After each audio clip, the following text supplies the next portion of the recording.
안녕하세요. 오늘 제가 드릴 이야기는 55세를 넘긴 우리 시청자분들의 가장 깊은 속마음, 바로 불안에 대한 이야기입니다. 이 영상을 클릭하신 것만으로도 이미 여러분은 인생 2막을 성공적으로 준비할 자격이 충분하신 분들입니다. 미리 준비하는 지혜야말로 은퇴 후의 삶을 결정하는 가장 큰 무기이기 때문이죠. 여러분, 정년퇴직을 하거나 회사를 떠나게 되면 처음 3개월 정도는 어떤 느낌이 드시나요? 흔히 퇴직 허니문 기간이라고 부릅니다. 맞습니다. 그동안 무거운 짐을 내려놓았다는 홀가분함, 아침에 눈치 보지 않고 늦잠을 잘 수 있는 자유, 가족들과 함께 여행을 떠나는 행복. 충분히 누리실 자격이 있습니다. 이 기간 동안은 내가 이만큼 고생했으니 이제 편히 쉬어도 되라는 마음이 가장 클 겁니다. 하지만 문제는 그 다음입니다. 딱 3달 혹은 6달 정도가 지나고 나면 집안 분위기가 조금씩 달라지기 시작합니다. 매일 반복되는 똑같은 일상, 거실 소파와 한 몸이 되어버린 나를 바라보는 아내와 자식들의 알 수 없는 눈빛, 그리고 가장 무서운 것은 바로 내일은 또 뭘 해야 하나 하는 막막함이죠. 우리는 20년, 30년 동안 회사를 중심으로 살아왔습니다. 아침에 일어나면 가야 할 곳, 해야 할 일이 명확했고 나에게는 회사 부장님 혹은 전문가라는 단단한 생활의 축 기둥이 있었습니다. 그런데 퇴직과 동시에 이 기둥이 통째로 사라진 겁니다. 몸은 편해졌을지 몰라도 마음은 마치 땅에 뿌리 뽑힌 나무처럼 흔들리기 시작합니다. 심리적으로도 퇴직 후 6개월 정도에 가장 바닥을 치는 분들이 많습니다. 특히 남성분들이 더 그렇습니다. 일터에서의 역할이 사라지면서 나는 쓸모없는 사람이 된 건가? 라는 생각까지 드는 거죠. 그래서 이 영상을 준비했습니다. 아주 쉽고 구체적인 해결책을 찾아볼 겁니다. 노후는 어떻게 버티는가가 아니라 어떻게 즐기고 준비하는가에 달려 있습니다. 이 영상을 끝까지 보신다면 여러분의 남은 인생에 든든한 새로운 기둥을 세울 방법을 반드시 찾으실 수 있을 겁니다. 자, 본격적인 이야기에 앞서 저희 채널이 더 많은 분들에게 좋은 정보를 전달할 수 있도록 구독과 좋아요 버튼 한 번씩 부탁드립니다. 여러분의 작은 클릭이 누군가의 행복한 노후를 만드는 큰 힘이 됩니다. 그럼 지금부터 여러분의 노후를 무너뜨리는 위험 요소부터 살펴보겠습니다. 내 노후를 무너뜨리는 숨겨진 5가지 폭탄. 돈만 낭비하고 끝. 은퇴 후 절대 해서는 안 될 위험한 선택 5가지. 은퇴 후 가장 중요한 것은 돈을 잘 버는 것만큼이나 있는 돈을 지키는 것입니다. 여러분의 노후를 한순간에 빈곤하게 만들 수 있는 전문가들이 말하는 파산의 5대 원인을 피해야 합니다. 이 5가지는 우리 55세 이상 세대가 가장 흔하게 저지르는 실수입니다. 첫 번째 폭탄은 중대 질병입니다. 이건 어쩔 수 없는 부분이지만 이로 인해 예상치 못한 의료비. 폭탄을 맞으면 아무리 자산이 많아도 감당이 안 됩니다. 그래서 최소한의 실비나 건강보험은 반드시 점검해야 합니다. 건강은 돈으로도 살 수 없는 가장 큰 자산입니다. 두 번째, 그리고 많은 분들이 실수하는 것은 바로 은퇴 창업입니다. 퇴직금 받았으니 가게나 해볼까? 흔히들 이런 생각하시죠. 주변에서 커피숍 창업이 좋다, 음식점이 잘 된다는 말만 듣고 아이디어 없이 돈만 가지고 뛰어들면 3년 안에 55%가 문을 닫습니다. 평생 모은 노후 기반이 한 번에 무너지는 가장 흔한 이유입니다. 특히 중장년층은 아이디어보다는 돈을 붓는 방식의 창업을 선호하기 때문에 실패 시 타격이 너무 큽니다. 가족의 반대를 무릅쓰고 창업했다가 실패하면 정말 안타깝게도 가족 해체로까지 이어지는 경우도 있습니다. 세 번째 폭탄은 자녀 리스크, 일명 캥거루족 문제입니다. 성인이 되었음에도 경제적으로 독립하지 못하고 부모의 지원을 계속 받는 자녀들 때문에 노후 자금이 계속 새어나갑니다. 자녀에 대한 사랑과 지원은 당연하지만 노후가 무너지면 자녀에게도 결국 짐이 됩니다. 냉정하게 선을 그을 시점이 언제인지 진지하게 고민해봐야 합니다. 네 번째는 황혼 이혼입니다. 긴 시간 동안 서로의 역할에 익숙해져 있다가 퇴직 후 24시간부터 지내면서 생기는 갈등은 생각보다 큽니다. 경제적 안정만큼이나 부부간의 심리적 안정과 관계 유지가 중요합니다. 그리고 마지막 5번째는 최근에 급증하고 있는 금융 사기입니다. 인생 한 방을 노리는 비상식적인 고수익 투자나 교묘한 보이스피싱에 은퇴금을 통째로 날리는 경우가 많습니다. 누가 봐도 상식적이지 않은 수익률을 제안한다면 무조건 한 번 더 의심하고 주변에 물어봐야 합니다. 결국 이 5가지 폭탄 이면에는 준비 없는 조기 퇴직이 숨어 있습니다. 일찍 퇴직한다는 것은 그만큼 자산으로 버텨야 하는 시간이 길어진다는 뜻입니다. 그러니 우리는 이 폭탄들을 피하고 오랫동안 안정적으로 일할 수 있는 밥벌이 수단을 찾아야 합니다. 막연한 희망이 아닌 현실적인 일자리를 알아보는 지혜가 필요한 시점입니다. 따기 쉽지만 쓸모없는 자격증과 평생 가는 밥벌이 자격증, 요양보사, 드론, 55세 이후에도 일할 수 있는 진짜 자격증 3가지. 자, 그럼 우리의 노후를 든든하게 받쳐줄 평생 현역 티켓은 무엇일까요? 시중에 유망 자격증이라고 불리는 것들은 너무 많습니다. 하지만 베테랑의 시각으로 볼 때 55세 이상에게 당장 현실적인 도움이 되는 자격증은 따로 있습니다. 먼저 많은 분들이 있다는 요양보호사나 주거복지사는 냉정하게 말씀드리겠습니다. 당장 재취업에는 큰 도움이 안 될 가능성이 높습니다. 요양보호사는 따는 사람은 많지만 일의 강도나 심리적인 부담 때문에 실제로 현역으로 일하시는 분들은 많지 않아요. 주거복지사 같은 경우는 구인 공고 자체가 가뭄에 콩 나듯 나옵니다. 자격증 이름이 유망해 보여도 시장에서 나를 찾는 공고가 없다면 무용지물입니다. 내가 따기 쉬우면 남도 따기 쉽고 결국 가치는 떨어집니다. 그렇다면 55세 이후에도 적어도 1020년은 걱정 없이 일할 수 있는 진짜 밥벌이 자격증은 무엇일까요? 첫 번째는 사회복지사입니다. 왜냐? 아무리 인공지능 AI 발달해도 사람의 마음을 돌보고 복지 지원을 하는 일은 기계가 손대기 가장 힘든 영역입니다. 진입 장벽이 상대적으로 낮아 자격증만 따면 취업이 가능한 경우가 많고 일자리 자체의 수요는 줄어들 여지가 없어 보입니다. 다만 현실적으로 운전면허와 기본적인 컴퓨터 사무 능력은 거의 필수입니다. 몸이 불편하신 분들의 이동을 돕거나 서류 작업을 해야 하기 때문이죠. 두 번째는 기술 계열 자격증입니다. 특히 전기기능사, 전기기사 같은 분야는 시설 관리 쪽으로 가신다면 60대 이후에도 체력적인 부담이 비교적 적습니다. 기술직은 진입은 최저임금 수준에서 시작할지라도 급여가 올라가는 속도가 사회복지사 쪽보다 빠르다는 장점이 있습니다. 자격증을 단계적으로 따서 숙련도를 높이면 급여도 빠르게 올라갑니다. 세 번째는 직업상담사입니다. 이 자격증은 특히 입문 사무직 경력이 있으신 분들에게 유리합니다. 중장년층이 겪는 재취업의 고통을 이미 아는 분들이기에 비슷한 처지의 사람들에게 큰 도움을 줄 수 있습니다. 핵심은 이겁니다. 자격증을 고르실 때는 딱 2가지를 확인하세요. 첫째, 나랑 잘 맞는가? 평생 해보지 않은 기술직을 갑자기 시작하면 만족도가 떨어집니다. 둘째, 시장성이 있는가?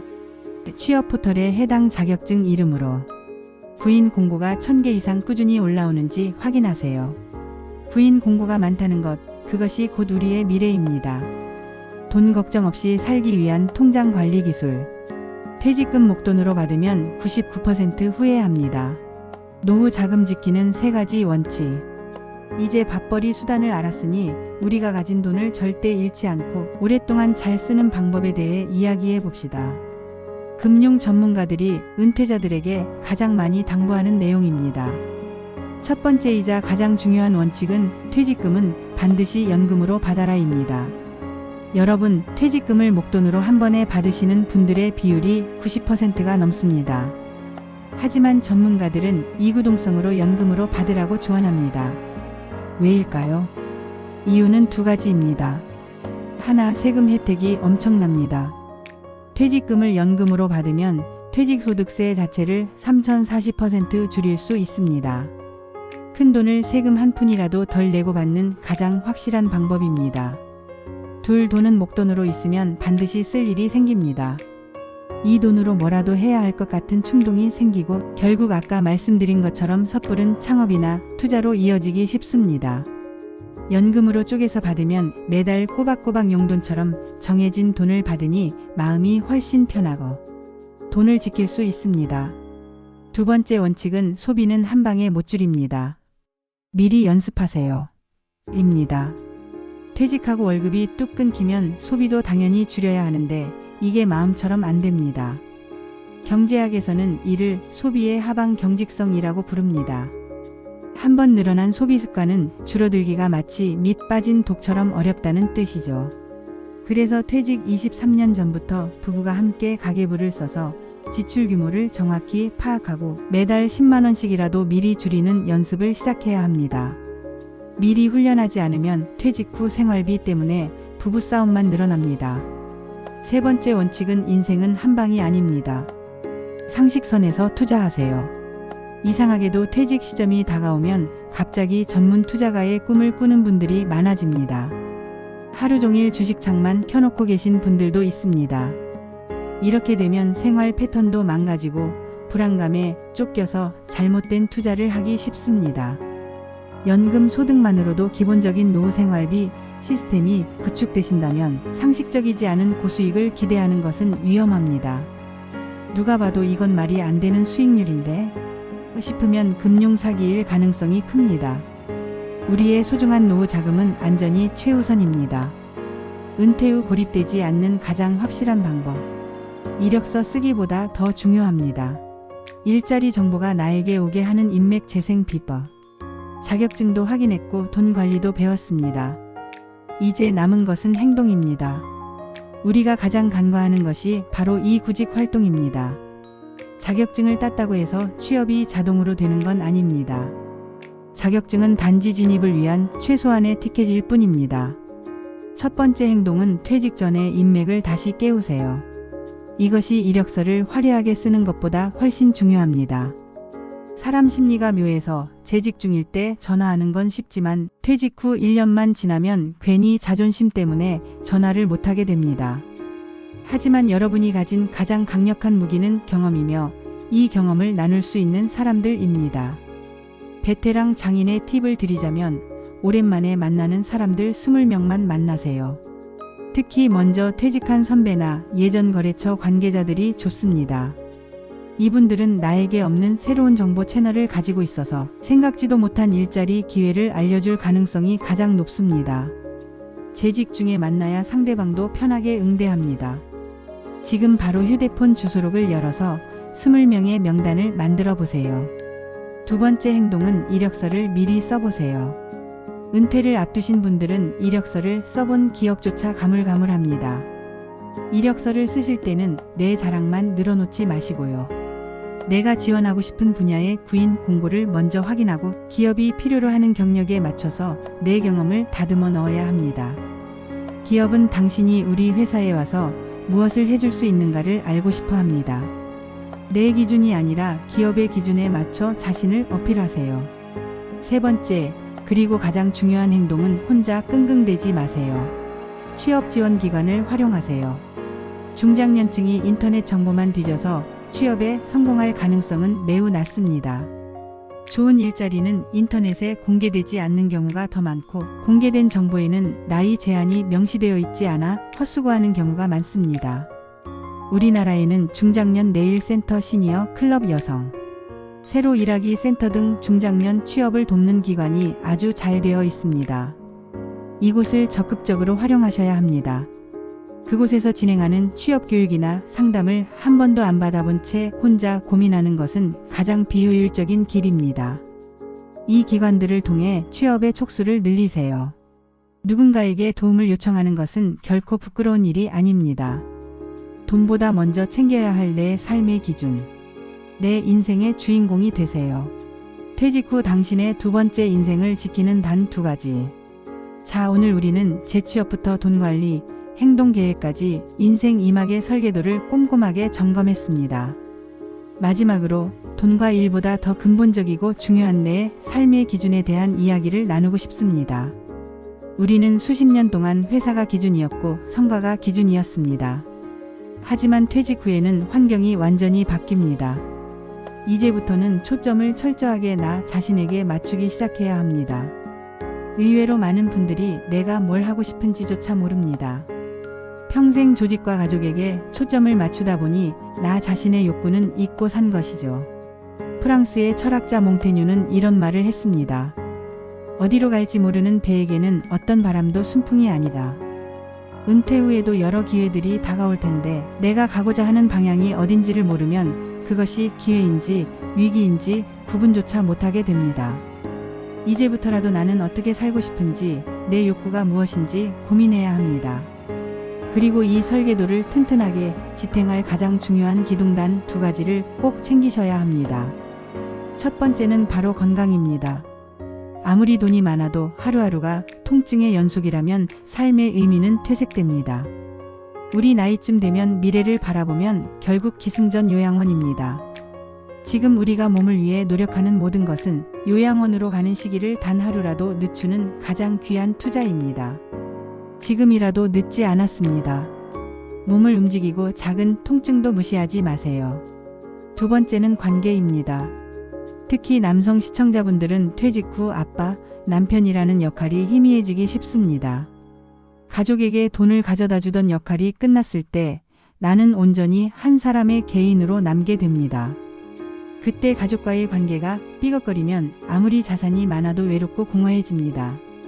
이제는 지갑이 아닌 마음을 나누는 노력을 해야 합니다. 자녀와 부딪히기보다, 조언하려 들기보다 들어주고 공감해주는 역할로 바꾸세요.